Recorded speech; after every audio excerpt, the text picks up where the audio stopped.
Muy buenos días, qué bendición poder estar nuevamente con nuestra lectura bíblica matutina. Gracias por acompañarnos, gracias por seguirnos en el canal de Facebook o de YouTube, gracias por suscribirse y poder compartir la liga o el enlace de estas lecturas bíblicas matutinas. Les recordamos que nos pueden enviar sus testimonios que son de mucha edificación y también sus peticiones de oración y también sus saludos, hacernos saber de dónde nos acompañan. Nos edifica mucho saber el lugar donde usted se encuentra y así podemos saber también que donde quiera que nos encontremos, donde quiera que uno de ustedes esté en este momento, el lugar en que se esté trasladando o que ya esté en sus labores, ahí sabemos que nos une. Donde quiera que estemos, nos une ese espíritu, el espíritu del Señor. Gracias pues por estar con nosotros y vamos a dar inicio para terminar el capítulo número 14. Vamos a leer en sus últimos versículos, de versículo 47 al versículo 52. Dice así la palabra de Dios. Después de haber tomado posesión del reinado de Israel, Saúl hizo guerra a todos sus enemigos alrededor, contra Moab, contra los hijos de Amón, contra Edom, contra los reyes de Soba, contra los filisteos, y a donde quiera que se volvía, era vencedor. Y reunió un ejército y derrotó a Amalec, y libró a Israel de mano de los que lo saqueaban.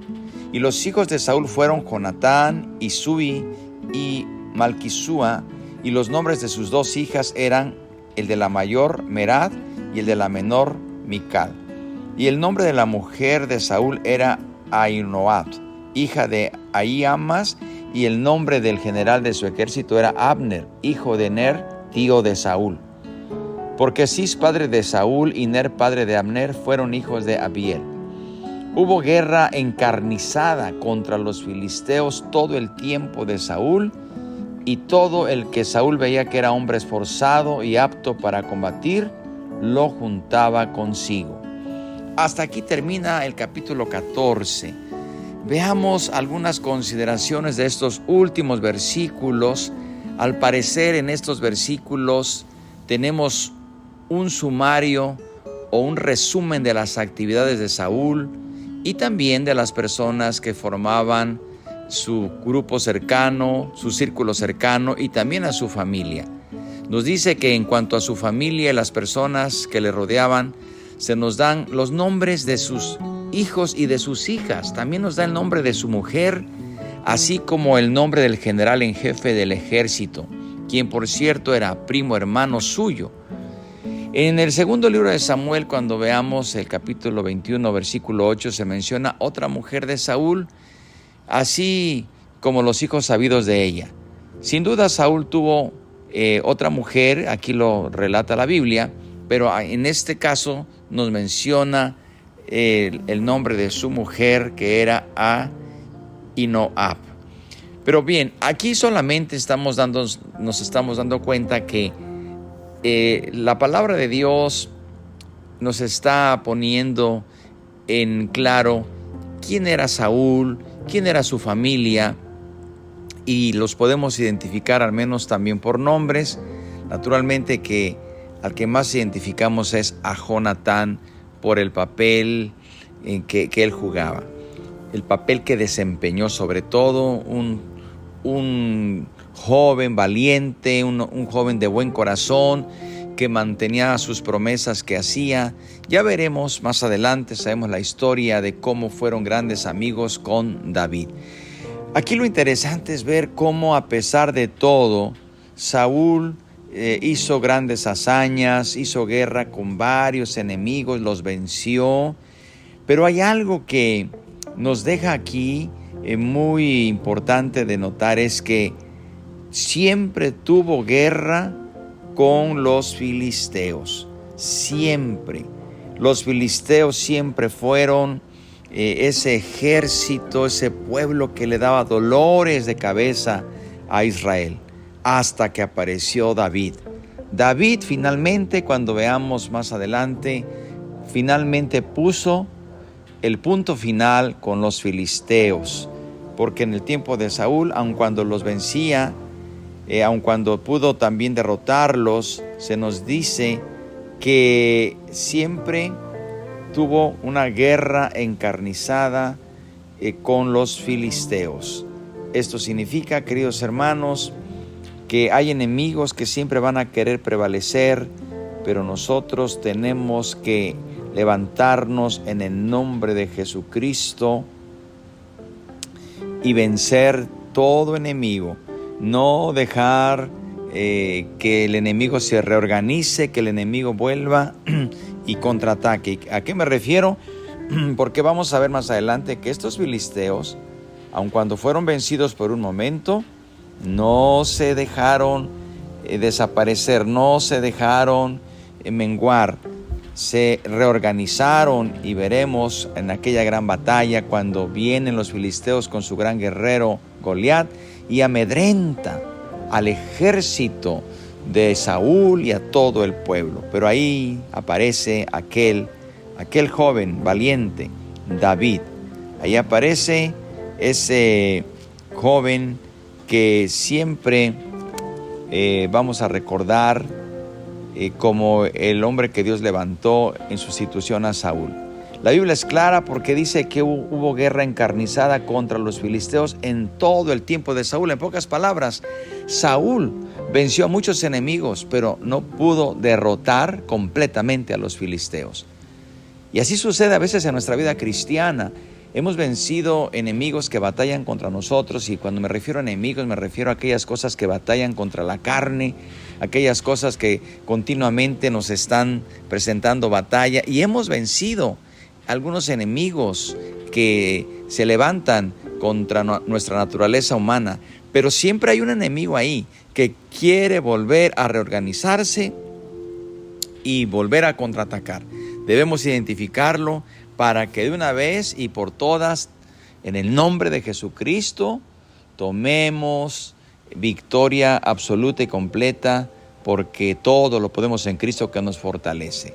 Pero bien, antes de terminar, vamos a ver aquí algo que también, cómo se cumple la palabra de Dios. Vemos que dice la Biblia que Saúl, a cada hombre que veía esforzado, cuando veía a un joven o un hombre esforzado y apto para la guerra o para combatir, lo reclutaba.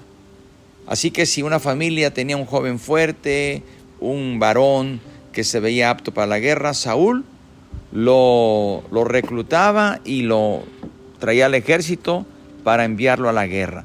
¿Y por qué hago mención de esto? Porque se está cumpliendo, queridos hermanos, esta palabra que Samuel le había predicho al pueblo cuando ellos pidieron rey. Samuel les dijo: el rey que ustedes están pidiendo va a pedir a sus hijos que vayan con él a la guerra. ¿Y cómo se está cumpliendo aquí? Cuando dice la palabra de Dios: y todo el que Saúl veía que era hombre esforzado y apto para combatir, lo reclutaba. No era que si quería o no quería, tenía que ir a la guerra, porque así es el ejército cuando son llamados a la guerra, al combate. Los que están en edad y los que están en servicio tienen que acudir al llamado. Pero Samuel se los había predicho. Él dijo en el capítulo 8, versículo 10 y 11, y refirió Samuel todas las palabras de Jehová al pueblo que les había pedido rey.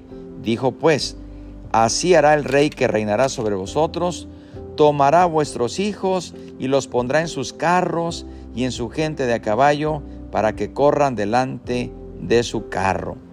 Y se cumplió aquí la palabra de Dios. Bien, como notamos, hermanos, lo que Dios nos dice, debemos poner atención, porque muchas veces pensamos que cuando Dios nos advierte que va a suceder algo, si no obedecemos, pensamos que el tiempo lo va a borrar. No es así. La palabra de Dios permanece y lo que Él dice se cumple. Bien, pues para ir terminando también vemos que Saúl finalmente termina diciendo esta frase que siempre tuvo guerra, esa guerra encarnizada, esa guerra que cobraba vidas. Y así termina el capítulo número 14. El día de mañana, cuando veamos el capítulo 15, nos vamos a dar cuenta cómo termina Saúl en una situación tan lamentable y triste, porque hermanos, es importante cómo terminemos nuestra carrera. Lo importante no es cómo iniciamos, sino cómo terminamos. Y como dice el apóstol Pablo, algunos habían iniciado bien, iban corriendo bien la carrera, pero algo les sucedió. Al final se desviaron de la meta, del supremo llamamiento. Saúl inició bien, fue ungido, fue elegido por Dios, pero como hemos visto a lo largo de esas lecturas, cometió varios errores, varias imprudencias. Su carácter, su temperamento lo llevó una y otra vez a errores terribles que finalmente veremos el día de mañana y en los siguientes capítulos cómo Dios lo desecha y se levanta otro hombre que Dios había preparado. ¿Qué les parece si oramos y le decimos al Señor: Señor, gracias por tu palabra, gracias porque me hablas, porque tú, Señor, me corriges, me instruyes, me redarguyes, pero también quieres perfeccionar mi carácter. Y también vamos a orar por las peticiones que nos están haciendo llegar. Qué importante es orar por las necesidades. Hermano, yo le invito a que se una. Por favor, no se desconecte, este es un momento importante. Si usted no tiene alguna petición que hacer, si gracias a Dios usted todo marcha bien, pero le pido que si todo marcha bien en su vida, en su diario vivir, gloria a Dios por ello, dele gracias al Señor por ello.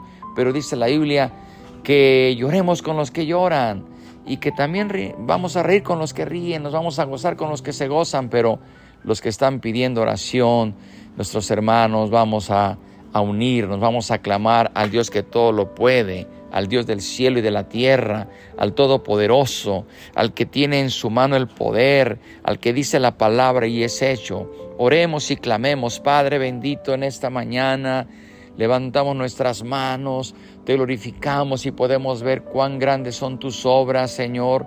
Lo vemos, Señor, cómo te manifiestas. Eres el Dios grande, eres nuestro Padre. Confiamos en ti, a ti corremos, Señor, a ti llegamos y nos abrazamos de ti. Te pedimos tu ayuda, Señor. Te pedimos tu oportuno socorro, tu auxilio. Sana al enfermo, restaura al que está caído, levanta.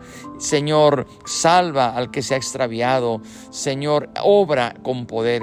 Creemos, Señor, que tú dices la palabra y será hecho. Creemos, Señor, que en ti hay poder, hay autoridad, hay potestad y nada imposible es para ti, Señor. Nos ponemos de acuerdo en esta mañana o en la hora que nos estén mirando la transmisión. Nos ponemos de acuerdo, dice tu palabra, que si nos ponemos de acuerdo, será hecho conforme a tu voluntad. Gloria a tu nombre, Señor. Gloria a tu nombre, porque tú nos escuchas. Tú nos escuchas porque así lo dijo nuestro Señor Jesucristo, que lo que pidiéramos al Padre en su nombre creyendo, lo recibiremos. Señor, por eso en este momento hemos confiado en tu bendita palabra. Muchas gracias, porque sabemos que eres un Dios grande y bondadoso. Todo esto te lo hemos pedido por nuestro Señor y Salvador Jesucristo. Amén. Hermano y hermana y amigo en Cristo, que Dios le bendiga, que tenga un día bendecido y recuerde mañana para cerrar la semana de nuestra lectura bíblica matutina. Aquí le esperamos a la misma hora con el favor de Dios. Por lo pronto deseo que la paz de Dios sea con ustedes.